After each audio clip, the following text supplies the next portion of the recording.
Psaume 51. 19 versets, 170 mots en hébreu. Le psaume le plus douloureux, le plus honnête, le plus brutal de toute la Bible, écrit dans les larmes, conçu dans la honte, né dans l'horreur du péché exposé.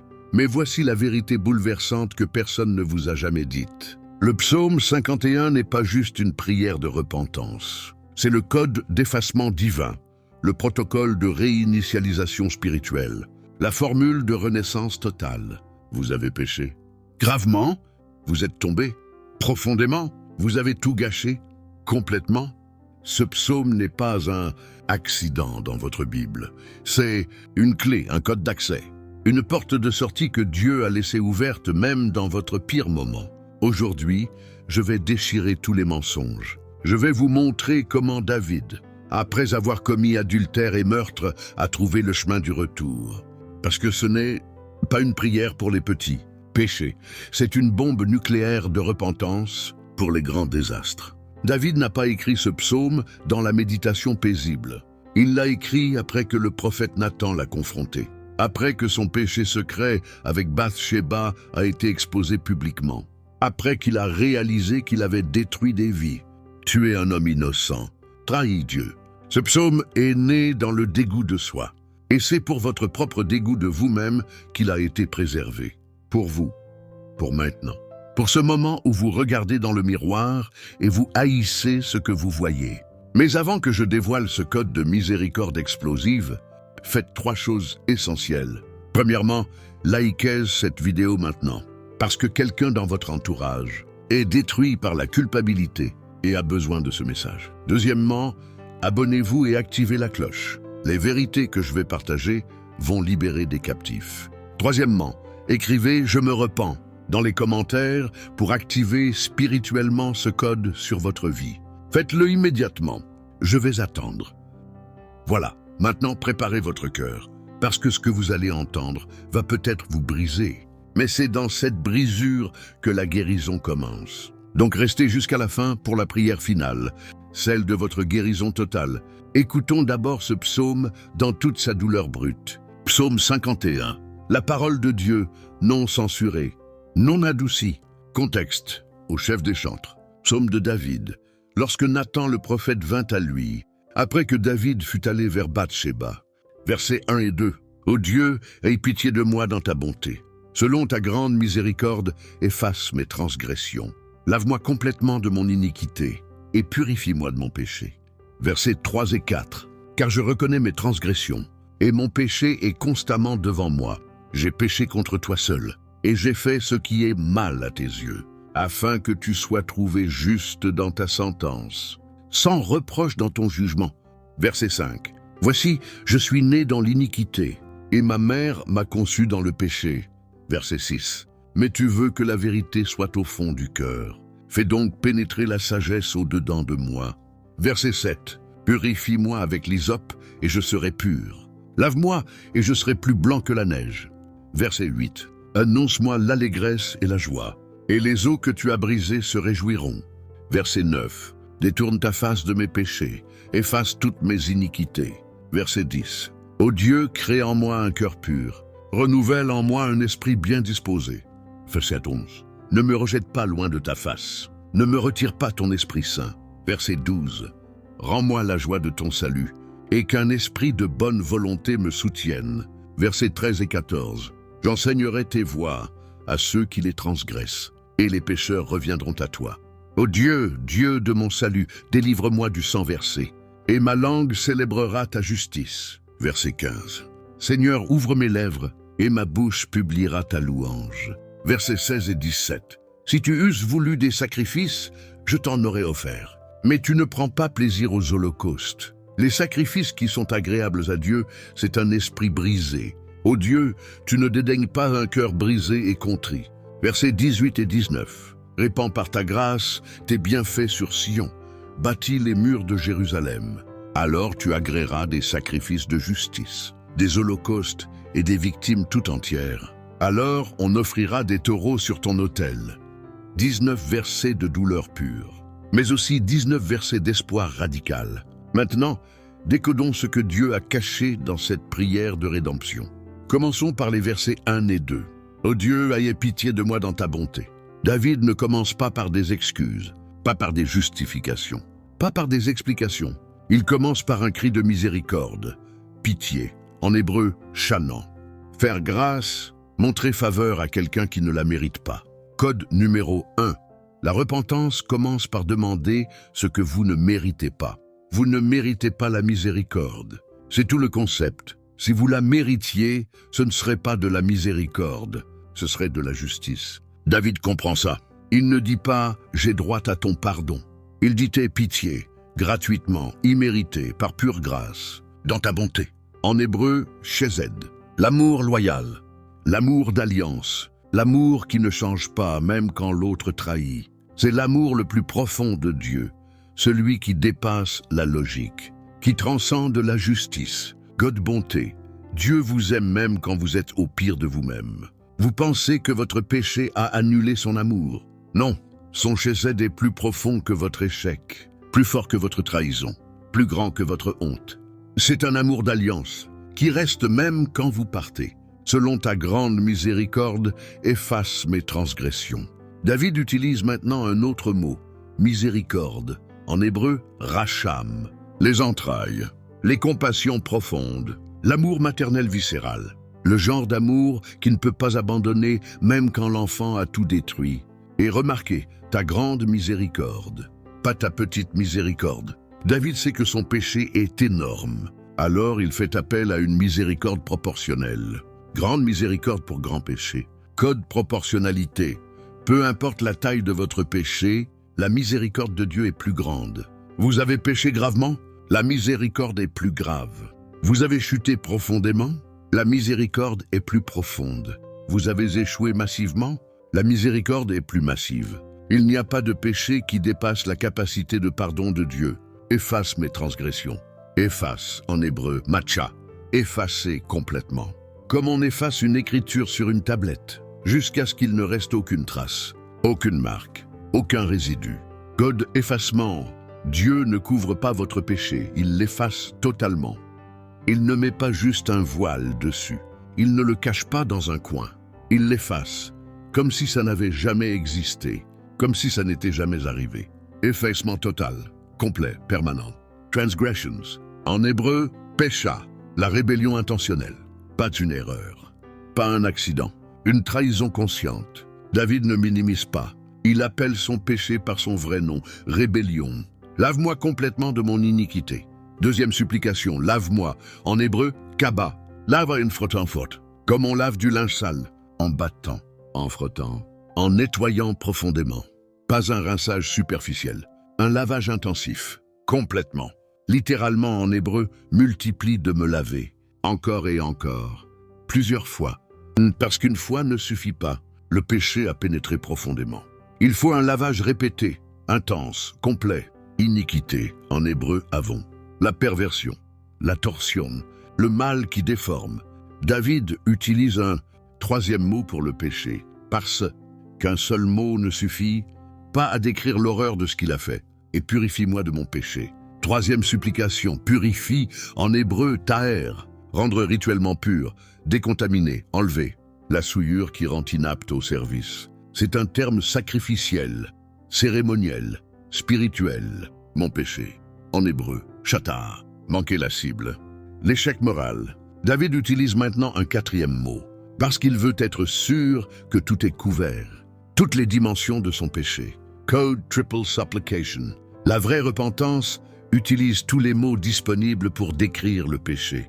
David ne dit pas « désolé pour ce truc », non, il utilise 4 mots, différents, transgression, iniquité, péché, rébellion. Il veut être clair, spécifique, complet, rien n'est caché, rien n'est minimisé, tout est exposé. Et il demande 3 choses, efface, lave, purifie, triple nettoyage.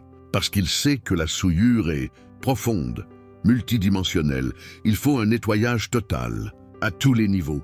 Code intensité.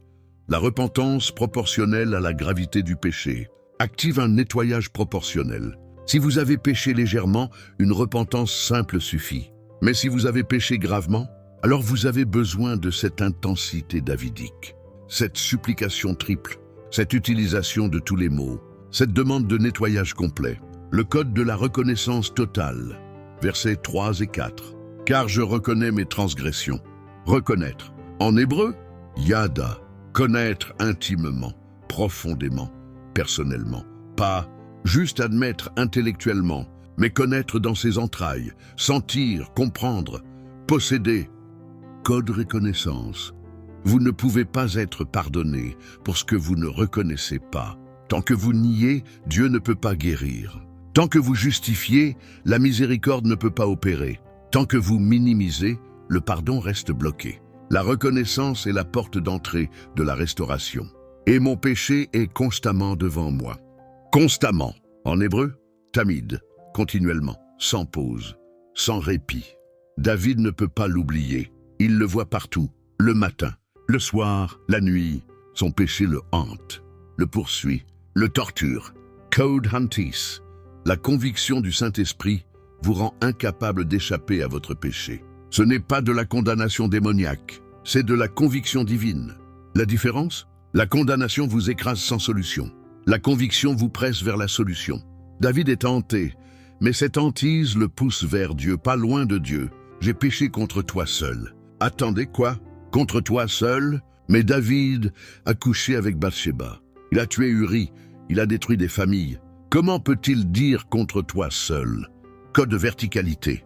Tout péché est d'abord une offense verticale avant d'être horizontale. Oui, David a blessé des gens, mais fondamentalement, ultimement, son péché était contre Dieu, contre ses lois, contre son caractère, contre sa sainteté. Les autres sont des victimes secondaires. Mais Dieu est la victime primaire. Quand vous comprenez ça, tout change. Vous ne cherchez plus juste à réparer avec les gens.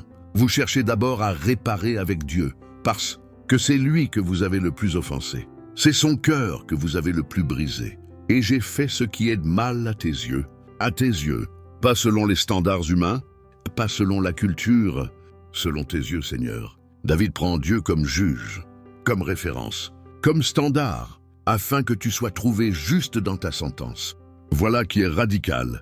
David dit, si tu me condamnes, tu as raison. Si tu me punis, tu es juste. Si tu me rejettes, tu es sans reproche. Je n'ai aucune défense, aucun argument, aucune excuse. Code capitulation. La vraie repentance abandonne toute défense et reconnaît la justice de Dieu. Vous ne pouvez pas vous repentir vraiment tout en vous défendant. Soit vous avez raison, soit Dieu a raison. David choisit « Dieu a raison, complètement, totalement, sans réserve. Et moi, j'ai tort, complètement, totalement, sans excuse, sans reproche dans ton jugement. » David donne à Dieu un chèque en blanc. « Juge-moi comme tu veux. Ta sentence sera juste. Ton jugement sera sans reproche. Je n'ai rien à redire, rien à contester, rien à négocier. » Le code de la nature déchue, verset 5. « Voici, je suis né dans l'iniquité, et ma mère m'a conçu dans le péché. » Attendez, David accuse-t-il sa mère? Dit-il que sa conception était pécheresse? Non, il fait une déclaration théologique profonde sur la nature humaine. Code de nature déchue. Le péché n'est pas juste ce que vous faites, c'est ce que vous êtes. David dit, « Mon problème n'est pas juste que j'ai péché, c'est que je suis pécheur. » Dès la conception, dès la naissance, dès le début, le péché est dans mon ADN, dans ma nature, dans mon être. Cela ne minimise pas sa responsabilité. Au contraire, cela explique la profondeur du problème. Ce n'est pas juste un comportement à corriger, c'est une nature à transformer. Ce n'est pas juste une action à changer, c'est une identité à recréer. Voilà pourquoi David va demander plus tard, « Crée en moi un cœur pur. » Pas répare, pas améliore, crée, parce qu'il faut une création nouvelle, une naissance nouvelle, une nature nouvelle. Le code de la vérité intérieure, verset 6. Mais tu veux que la vérité soit au fond du cœur. Au fond, en hébreu, batucho, les parties cachées, l'intérieur profond, ce que personne ne voit, ce que vous cachez même à vous-même parfois. Code intérieur, Dieu ne veut pas juste un comportement correct, il veut une vérité interne. Vous pouvez mentir en public, jouer un rôle, porter un masque, mais au fond, dans les parties cachées, là Dieu veut la vérité, l'honnêteté brutale, l'authenticité totale, pas de masque, pas de mensonge. Pas de jeu. Fais donc pénétrer la sagesse au-dedans de moi. Au-dedans, encore les parties cachées. La sagesse doit pénétrer profondément. Pas rester en surface. Pas juste dans la tête. Dans le cœur. Dans les entrailles. Dans l'être profond. Code pénétration. La transformation doit être profonde, pas superficielle. Une conversion superficielle ne tient pas. Un changement de surface s'effrite vite. Mais quand la sagesse pénètre au-dedans, quand la vérité atteint le fond, alors la transformation est réelle, durable, authentique. Le code de la purification radicale, verset 7. Purifie-moi avec l'hysope et je serai pur. L'hysope, une plante utilisée dans les rituels de purification. Lévitique 14. On l'utilisait pour purifier les lépreux, pour nettoyer les maisons contaminées, pour les rituels de décontamination les plus sérieux que de hysope. Certains péchés nécessitent le rituel de purification le plus intense. David ne demande pas un nettoyage ordinaire. Il demande le protocole de purification de la lèpre, parce qu'il se sent lépreux, spirituellement, contagieux, impur, dangereux. Il faut le rituel le plus fort, le plus complet, le plus radical. Lave-moi et je serai plus blanc que la neige. Plus blanc que la neige. C'est impossible, naturellement. Rien n'est plus blanc que la neige fraîche. Mais David demande l'impossible. Une pureté qui dépasse la nature. Une blancheur surnaturelle. Un nettoyage miraculeux. Code blancheur surnaturelle. Dieu peut vous rendre plus pur que vous ne l'étiez avant de pécher. C'est choquant, mais c'est la promesse. Non seulement Dieu efface le péché, mais il vous rend plus pur qu'avant. Plus blanc que la neige. Une pureté qui dépasse l'innocence originelle. C'est la grâce qui surabonde là où le péché a abondé. Le code de la joie restaurée, verset 8. Annonce-moi l'allégresse et la joie. David veut entendre Dieu lui parler, lui annoncer quelque chose. Quoi? L'allégresse et la joie. Pas juste le pardon, la joie. David sait que le pardon sans joie est incomplet. Code annonce. Vous avez besoin d'entendre Dieu vous dire que c'est fini. La culpabilité persiste parfois même après la confession. Pourquoi? Parce que vous n'avez pas entendu Dieu vous annoncer la joie. Vous avez confessé, mais vous n'avez pas écouté la réponse. David dit, parle-moi, annonce-moi, dis-moi que c'est terminé. Et les os que tu as brisés se réjouiront. Les os que tu as brisés, pas que le péché a brisé, que tu as brisé. David reconnaît que c'est Dieu qui l'a brisé. Par conviction, par discipline, par correction. Code brisement divin, Dieu vous brise pour vous reconstruire. Le brisement n'est pas la fin. C'est le début. Dieu brise ce qui est tordu pour le redresser. Il brise ce qui est infecté pour le guérir. Il brise ce qui est faux pour le rendre vrai. Le brisement est douloureux, mais c'est un acte d'amour, pas de rejet. Le code du détournement divin, verset 9, détourne ta face de mes péchés. Détourne, en hébreu, satar, caché, ne pas regarder. Fermez les yeux. David demande à Dieu de regarder ailleurs, de ne pas fixer ses péchés. Code détournement. Demandez à Dieu de ne plus regarder votre passé. Dieu voit tout, mais il peut choisir de ne pas fixer, de ne pas observer continuellement, de détourner son regard de votre péché pour le fixer sur sa miséricorde. C'est une prière audacieuse, mais légitime. Efface toutes mes iniquités, toutes, pas juste les grandes, pas juste celles que vous vous rappelez, toutes, les cacher, les oublier, les minimiser, les ignorer. Tout doit être effacé. Rien ne doit rester. Code totalité. La repentance doit couvrir tout, même ce que vous avez oublié. Ô Dieu, Dieu de mon salut, délivre-moi du sang versé. Du sang versé. David fait référence directe au meurtre d'Uri, le sang innocent, qu'il a versé par complot. C'est la première fois dans le psaume qu'il mentionne spécifiquement ce péché. Code de spécificité. À un moment donné, vous devez nommer le péché spécifique. David a parlé de péché en général. Maintenant, il devient spécifique. Le sang versé, le meurtre. Il ne peut plus se cacher derrière des termes vagues. Il doit appeler le péché par son nom. Meurtre, sang innocent. Complot assassin. Et ma langue célébrera ta justice. Si tu me délivres de cette culpabilité de sang, ma langue ne se taira jamais. Elle célébrera, pas ma bonté. Ta justice, comment?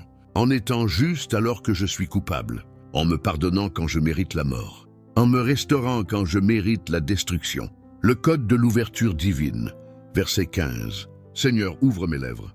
David ne peut même pas louer par lui-même. Ses lèvres sont fermées, scellées par la culpabilité, par la honte, par le poids du péché. Il a besoin que Dieu les ouvre. Code ouverture. Vous ne pouvez pas louer Dieu dans la culpabilité. Il doit d'abord ouvrir vos lèvres.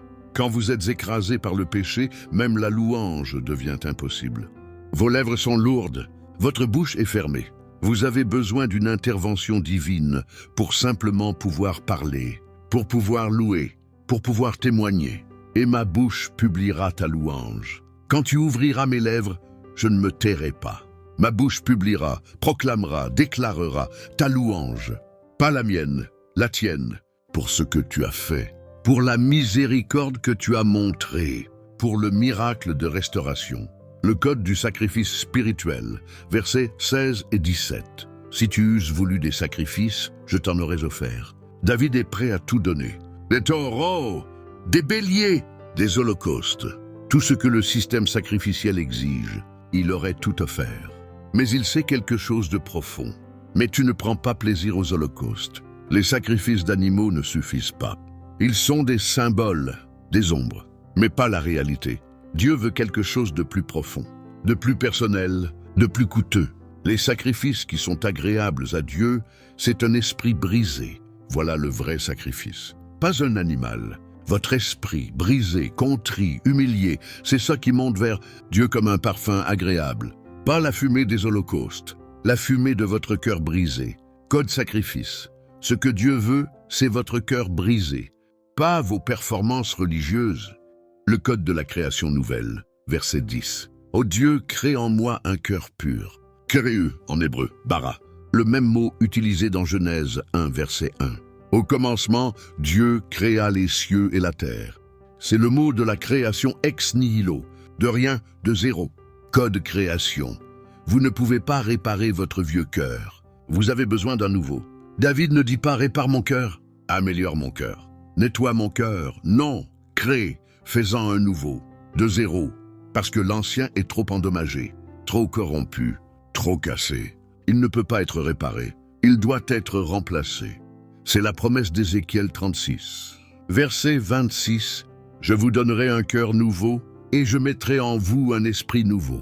J'ôterai de votre corps le cœur de pierre, et je vous donnerai un cœur de chair, un cœur pur. » En hébreu, tahor, rituellement propre, acceptable pour le service, digne d'approcher Dieu.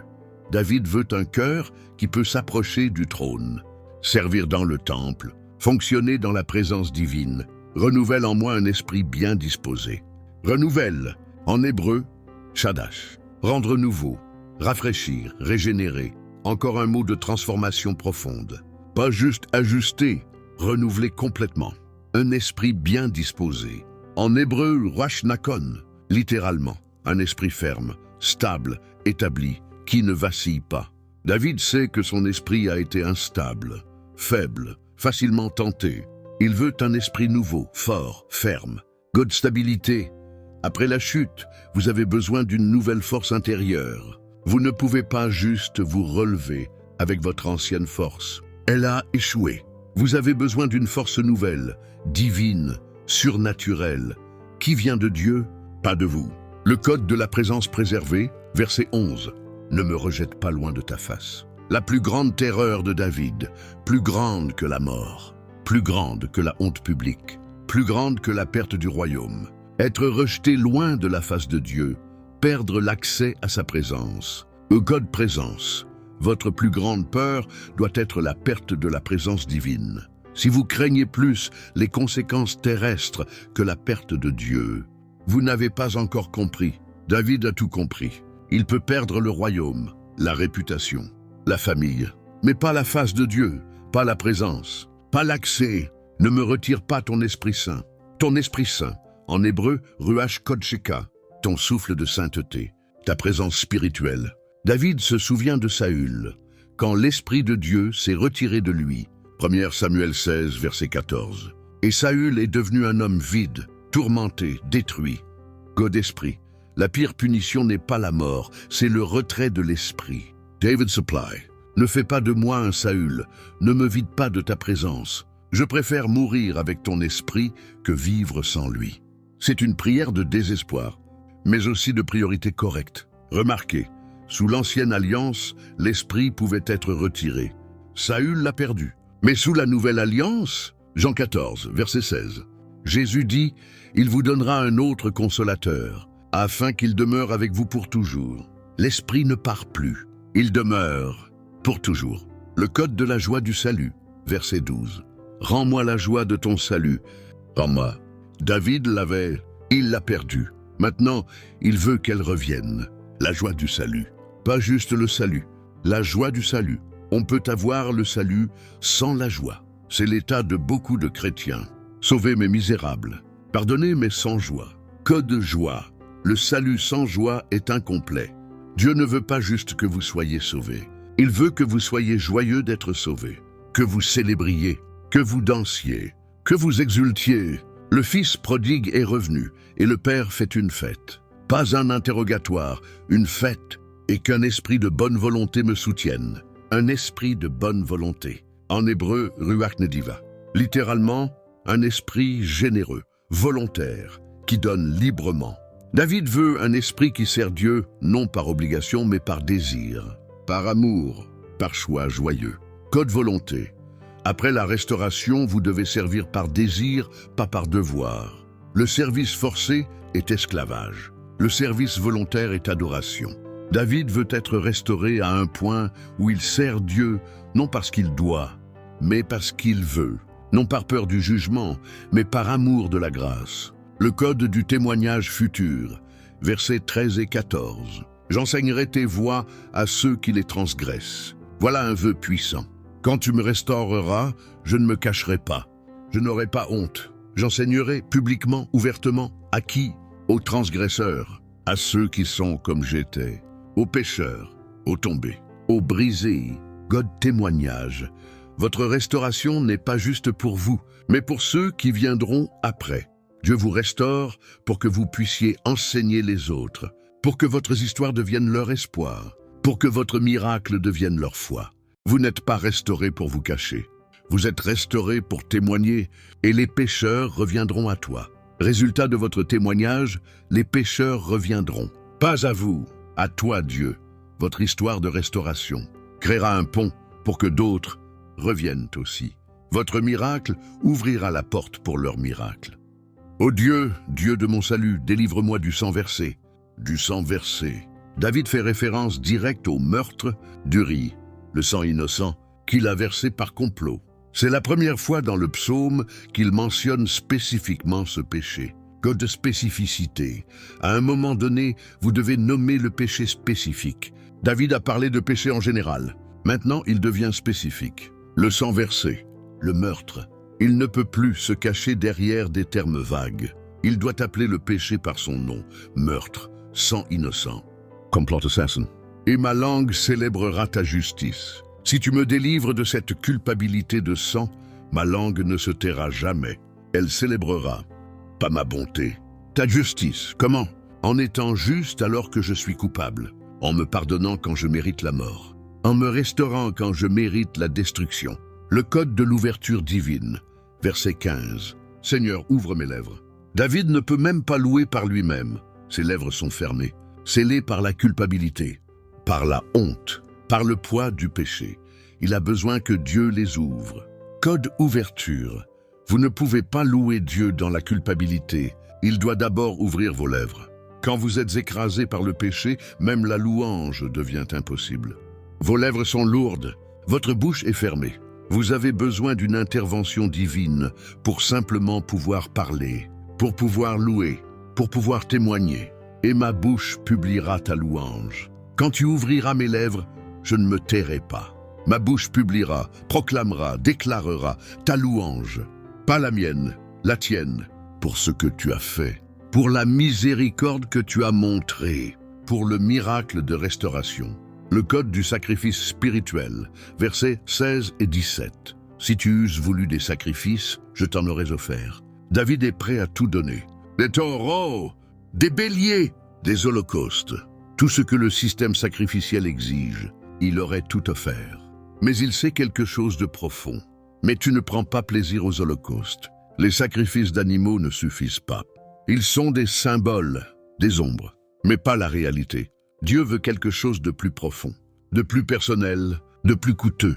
Les sacrifices qui sont agréables à Dieu, c'est un esprit brisé. Voilà le vrai sacrifice. Pas un animal. Votre esprit, brisé, contrit, humilié, c'est ça qui monte vers Dieu comme un parfum agréable. Pas la fumée des holocaustes, la fumée de votre cœur brisé. Code sacrifice. Ce que Dieu veut, c'est votre cœur brisé, pas vos performances religieuses. Vous pouvez jeûner 40 jours, prier 10 heures par jour, donner tout votre argent.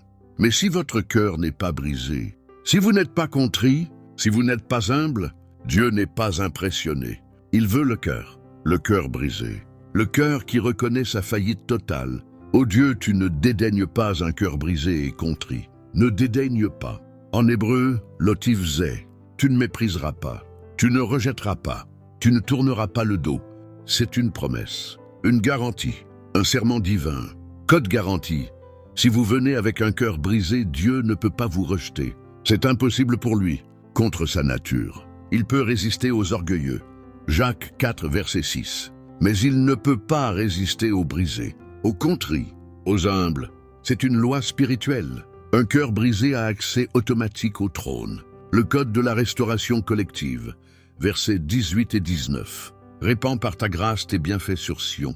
David élargit maintenant sa prière. Ce n'est plus juste personnel, c'est collectif. Sion, la communauté. La nation, l'Église. David comprend que son péché a affecté plus que lui. Il a blessé la communauté. Alors sa restauration doit inclure la communauté. Code communautaire. Votre péché affecte la communauté. Votre restauration doit la bénir aussi. Bâtis les murs de Jérusalem. Les murs symbolisent la protection, la sécurité, la structure. Le péché de David a créé des brèches dans les murs spirituels de la nation. Maintenant, il prie pour la reconstruction, la restauration collective. Alors, tu agréeras des sacrifices de justice. Alors, après la restauration, après le pardon, après la reconstruction, alors les sacrifices seront acceptés. Pas avant. Tant que le cœur n'est pas pur, les sacrifices sont vains. Mais quand le cœur est restauré, alors les sacrifices deviennent agréables, des holocaustes et des victimes tout entières. David revient au sacrifice, pas parce qu'ils suffisent en eux-mêmes, mais parce qu'après la repentance, ils deviennent l'expression d'un cœur reconnaissant. Ils ne causent pas le pardon, ils célèbrent le pardon. Alors, on offrira des taureaux sur ton autel. La vie normale du culte reprendra. Les sacrifices continueront. Le service reprendra. Tout sera restauré. Non seulement David, mais la communauté entière. Le culte collectif. La vie spirituelle nationale. Code restauration totale. Dieu ne restaure pas juste votre vie privée, mais votre impact public. Les codes prophétiques cachés. Il y a des codes dans le psaume 51 que David ne pouvait pas pleinement comprendre. Des prophéties christologiques, des mystères qui pointaient vers Jésus. Au code prophétique. 1. L'hysope prophétise le sang de Jésus. Purifie-moi avec l'hysope. L'hysope était utilisé pour asperger le sang sur les portes à la Pâque. Exode 12. Et sur la croix, Jean 19, verset 29. Ils remplirent une éponge de vinaigre et, l'ayant fixée à une branche d'hysope, ils l'approchèrent de sa bouche. L'hysope à la croix. Le même instrument de purification. Le sang de Jésus devient l'hysope ultime. La purification finale, complète, éternelle. Code prophétique 2. Le cœur pur prophétise la nouvelle naissance. Crée en moi un cœur pur. David demandait quelque chose qu'il ne comprenait pas complètement. La nouvelle naissance. Jean 3, verset 3. Jésus dit, en vérité, je te le dis, si un homme ne naît de nouveau, il ne peut voir le royaume de Dieu. La création nouvelle. Pas une amélioration. Une naissance. Une création. Ex nihilo. C'est ce que David demandait prophétiquement. Et c'est ce que Jésus rend possible. Code prophétique 3. L'esprit qui ne se retire pas prophétise la Pentecôte. Ne me retire pas ton Esprit Saint. Sous l'ancienne alliance, l'Esprit allait et venait. Mais Jésus promet quelque chose de nouveau. Jean 14, 15, 16. L'Esprit qui demeure, pour toujours, qui ne part jamais, qui ne se retire jamais. David priait pour quelque chose qui n'était pas encore pleinement disponible, mais qui le deviendrait à la Pentecôte, quand l'Esprit descendrait pour rester, pour toujours. Code prophétique 4. Le sacrifice de l'esprit brisé prophétise le sacrifice de Jésus. Les sacrifices qui sont agréables à Dieu, c'est un esprit brisé. David prophétisait sans le savoir, le sacrifice ultime. Jésus sur la croix, son esprit brisé. Luc 23, verset 46. Jésus s'écria d'une voix forte, « Père, je remets mon esprit entre tes mains. » Et en disant ces paroles, il expira. L'esprit brisé de Jésus est devenu le sacrifice parfait, et qui rend tous les autres sacrifices obsolètes. Hébreux 10, verset 10. C'est en vertu de cette volonté que nous sommes sanctifiés par l'offrande du corps de Jésus-Christ, une fois pour toutes. Code ultime. Tout le psaume 51 trouve son accomplissement en Jésus. David l'a prié pour lui-même, mais il prophétisait quelque chose de plus grand. Quelqu'un qui viendrait, qui serait l'hysope humaine? Le sacrifice parfait. Celui qui créerait des cœurs nouveaux, qui donnerait l'esprit éternellement. Vous ne pouvez pas vivre le psaume 51 sans Jésus. C'est impossible. David demandait des choses que seul le Messie pouvait accomplir. La création d'un cœur nouveau, la purification plus blanche que la neige, l'esprit qui ne se retire jamais. Alors, comment appliquer ce psaume dans votre vie? Pour votre repentance maintenant. Application 1. Identifiez votre péché spécifiquement. Arrêtez les confessions vagues. J'ai péché. J'ai fait des erreurs. Non, soyez spécifique. Nommez le péché. Adultère, mensonge, vol, trahison, meurtre, pornographie, abus, nommez-le. Comme David a fini par nommer le sang versé, écrivez-le si nécessaire. Sur papier, devant Dieu, soyez brutalement honnête, spécifique, complet, ne laissez rien dans l'ombre. Application 2. Utilisez tous les mots pour décrire votre péché. David utilise 4 mots. Transgression, iniquité, péché, rébellion, faites de même. Ne minimisez pas avec un seul mot gentil. Utilisez tous les mots qui décrivent l'horreur de ce que vous avez fait. C'était une trahison, c'était de la rébellion, c'était une perversion, c'était une transgression. Dites tout, nommez tout, exposez tout. Application 3. Abandonnez toute défense et justification. Si vous vous surprenez à dire « mais arrêtez »,« mais il m'avait provoqué »,« mais j'étais fatigué », mais les circonstances, non, pas de mais. David n'a donné aucune excuse. Vous non plus. Tu es juste dans ta sentence. C'est la seule position acceptable. Dieu a raison. J'ai tort. Point final. Application 4. Demandez la création, pas la réparation. Ne priez pas, Seigneur, répare-moi. Priez, Seigneur, crée en moi un cœur pur. Reconnaissez que vous avez besoin de quelque chose de nouveau, pas juste amélioré. Nouveau, de zéro. Une création. Application 5. Supplier pour la présence, pas juste le pardon. Le pardon sans la présence est vide. David voulait les deux. Ne me rejette pas. Ne retire pas ton esprit. Prier pour l'accès maintenu à la présence divine. C'est ça qui compte vraiment. Application 6. Jeûnez pendant votre repentance. David parle d'os brisés, de douleurs profondes. La repentance profonde nécessite souvent le jeûne. Pas pour gagner le pardon, mais pour montrer le sérieux, l'intensité, la gravité. Jeûnez 1 jour, 3 jours, 7 jours, selon la gravité de votre péché. Utilisez ce temps pour prier le psaume 51, encore et encore. Application 7. Cherchez la confirmation divine. Annonce-moi l'allégresse et la joie. Ne vous contentez pas de confesser. Attendez d'entendre Dieu vous parler, par sa parole, par son esprit, par une paix surnaturelle. Attendez la confirmation que c'est fini. Application 8. Préparez votre témoignage futur. J'enseignerai tes voies à ceux qui les transgressent. Décidez maintenant. Quand Dieu me restaurera, je témoignerai. Je ne cacherai pas. Je raconterai ce qu'il a fait pour la gloire de sa miséricorde. Application 9. Confessez à une personne de confiance. Jacques 5, verset 16. Confessez donc vos péchés les uns aux autres et priez les uns pour les autres afin que vous soyez guéris. Trouvez une personne spirituellement mature. Confessez, demandez la prière. Créez la responsabilité, pas pour que cette personne vous pardonne. Seul Dieu pardonne, mais pour briser le pouvoir du secret. Le péché caché garde son pouvoir. Le péché exposé perd son emprise. Application. Dix. Accepter les conséquences tout en recevant le pardon. Le pardon n'efface pas toujours les conséquences terrestres. David a été pardonné, mais son fils est mort. 2 Samuel 12, verset 14. Les conséquences sont venues. Acceptez-les sans amertume, sans reproche contre Dieu, comme une discipline qui vous garde humble, qui vous empêche de retomber, qui témoigne de la sérieuxité du péché. Application 11. Reconstruisez lentement. La restauration est instantanée spirituellement, mais progressive relationnellement. Ne vous attendez pas à ce que tout le monde vous fasse confiance immédiatement. Gagnez la confiance. Prouvez le changement par le temps, par la cohérence, par les fruits. Application 12. Servez depuis votre brisement. Ne attendez pas d'être complètement guéri pour servir. Servez depuis votre blessure, depuis votre brisement, depuis votre faiblesse. C'est là que vous êtes le plus utile. Les brisés guérissent les brisés. Les restaurés restaurent les autres. Application 13. Célébrez la miséricorde quotidiennement. Ne oubliez jamais ce que Dieu a fait. Chaque jour, souvenez-vous, il m'a pardonné, il m'a restauré, il m'a créé à nouveau. Cette mémoire vous garde humble, reconnaissant, dépendant. Écrivez votre témoignage. Relisez-le régulièrement. Racontez-le quand c'est approprié. Gardez la miséricorde fraîche dans votre esprit. Il est temps maintenant d'activer ces codes dans votre vie.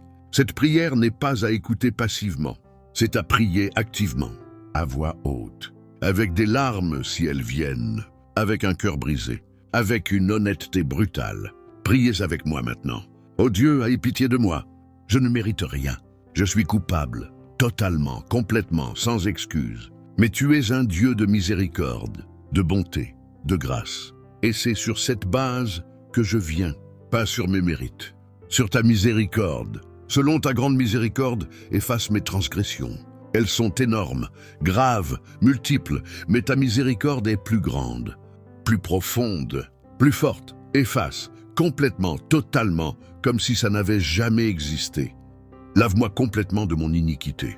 Encore et encore, frotte, nettoie, purifie. Le péché a pénétré profondément, dans mes pensées, mes émotions, mes désirs, mes habitudes. Lave tout, ne laisse rien, et purifie-moi de mon péché. Rends-moi rituellement pur, acceptable pour ton service, digne d'approcher ton trône. Je veux te servir à nouveau, mais je ne peux pas dans cet état. Purifie-moi, décontamine-moi, sanctifie-moi, car je reconnais mes transgressions. Je ne nie plus, je ne minimise plus, je ne justifie plus. Je reconnais pleinement, complètement, honnêtement, c'est mon péché, ma faute, ma responsabilité. Et mon péché est constamment devant moi. Je ne peux pas l'oublier.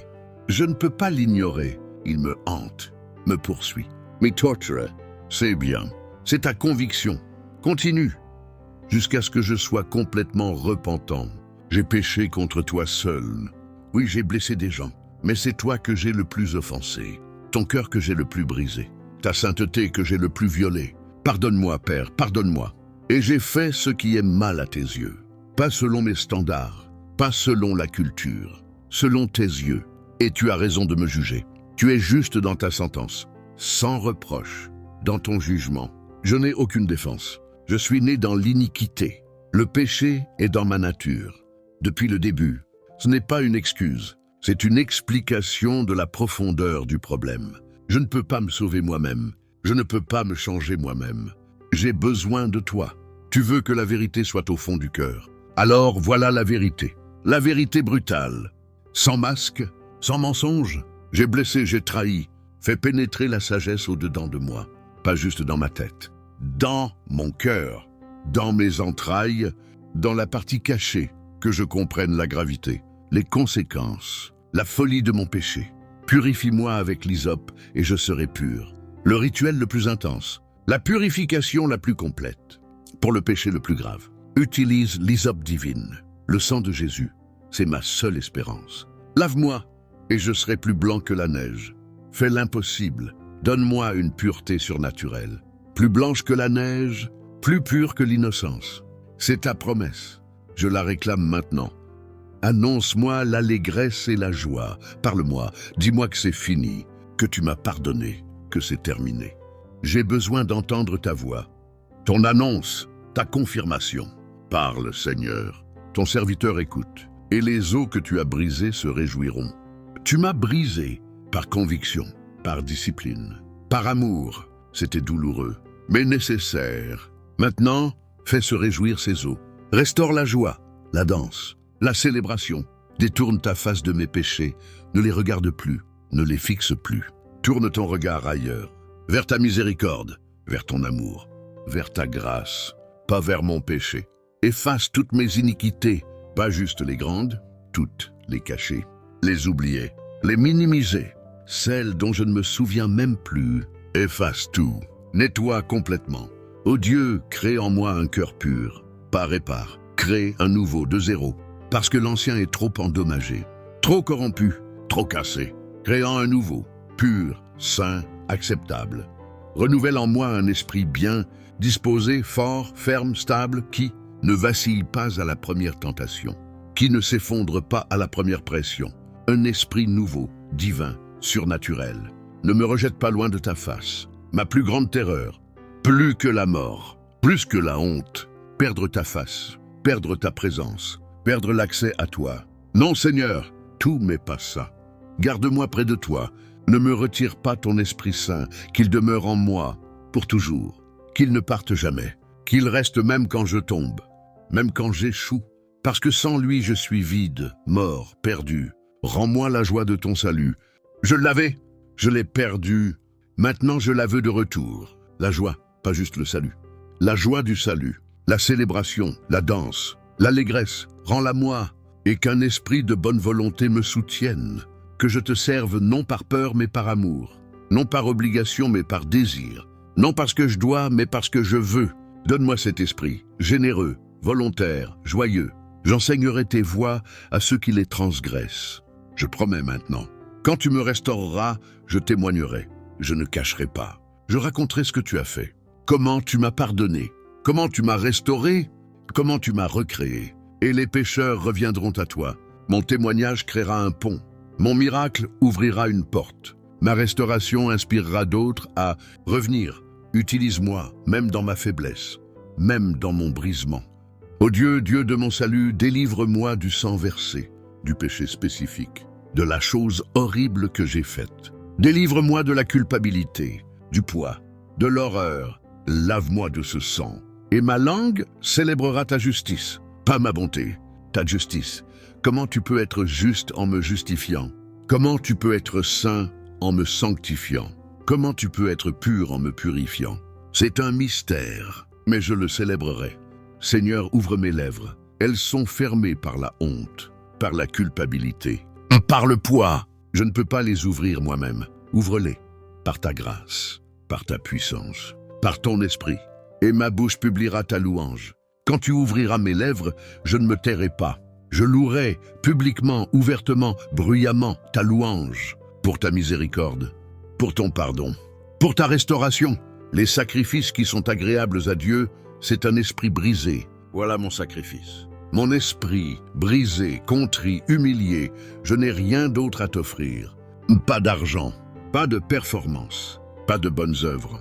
Juste un cœur brisé, accepte-le, s'il te plaît. Ô Dieu, tu ne dédaignes pas un cœur brisé et contrit. C'est ta promesse. Tu ne peux pas me rejeter. Pas avec ce cœur, pas dans cet état. Tu l'as promis. Tu ne dédaignes pas. Tu acceptes. Tu reçois. Tu restaures. Répands par ta grâce tes bienfaits sur Sion, sur ma communauté, sur mon Église, sur ma famille. Mon péché les a affectés. Maintenant que ma restauration les bénisse, répands ta grâce sur tous. Bâtis les murs de Jérusalem, reconstruis ce que mon péché a détruit. Les protections, les structures, les relations, tout, reconstruis, restaure, répare dans ma vie et dans la vie de ceux que j'ai blessés. Alors tu agréeras des sacrifices de justice. Après ma restauration, je te servirai, avec joie, avec intégrité, avec fidélité. Mes sacrifices seront agréables, non parce qu'ils gagnent le pardon, mais parce qu'ils célèbrent le pardon. Au nom de Jésus-Christ, l'hysope humaine, le sacrifice parfait, celui qui a été brisé pour que je puisse être guéri, celui qui a porté mon péché pour que je puisse porter sa justice, celui qui est mort pour que je puisse vivre en son nom puissant et miséricordieux. Amen, amen, amen. Voilà, Le code secret du psaume 51 est maintenant dévoilé devant vous. Ce n'est plus mystérieux. Vous savez maintenant comment David est revenu, comment il a été restauré, comment il a retrouvé la joie. Mais la connaissance sans action est morte. Vous devez choisir maintenant. Allez-vous vous repentir vraiment, profondément, complètement, ou allez-vous continuer à porter le poids de la culpabilité?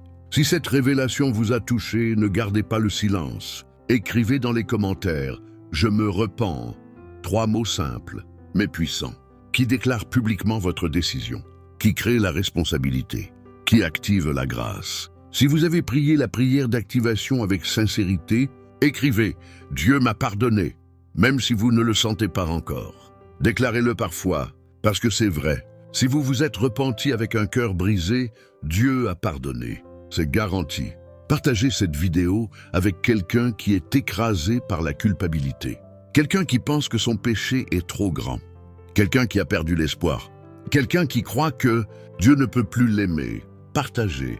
Vous pourriez sauver une vie, une âme, une destinée. Abonnez-vous à cette chaîne pour plus de révélations bibliques qui libèrent. Activez toutes les notifications, parce que les prochaines vidéos vont continuer à briser les chaînes, à ouvrir les prisons, à libérer les captifs. Et rappelez-vous ceci, le psaume 51 n'est pas une option, c'est une nécessité. Dans un monde où le péché abonde, où la tentation règne, où nous tombons tous, ce psaume est votre chemin de retour, votre code de restauration, votre protocole de renaissance. David a commis adultère et meurtre, et il a été restauré, roi, prophète, homme selon le cœur de Dieu. Comment? Par ce psaume, par cette repentance, par ce code. Vous aussi, vous pouvez être restauré, peu importe ce que vous avez fait, peu importe jusqu'où vous êtes tombé, peu importe combien de fois vous avez échoué, il y a un chemin de retour. Et ce chemin passe par le psaume 51. Le code est révélé, la porte est ouverte, le chemin est tracé, la miséricorde attend. Maintenant, c'est votre tour de vous repentir, de vous briser, de revenir, de renaître. À très bientôt pour une nouvelle révélation explosive de la parole de Dieu. Que le Dieu de toute miséricorde vous pardonne, vous restaure, vous recrée et vous conduise vers la destinée glorieuse qu'il a toujours voulu pour vous. Au nom de Jésus-Christ, le pardon incarné, la miséricorde vivante, la grâce qui surabonde. Amen.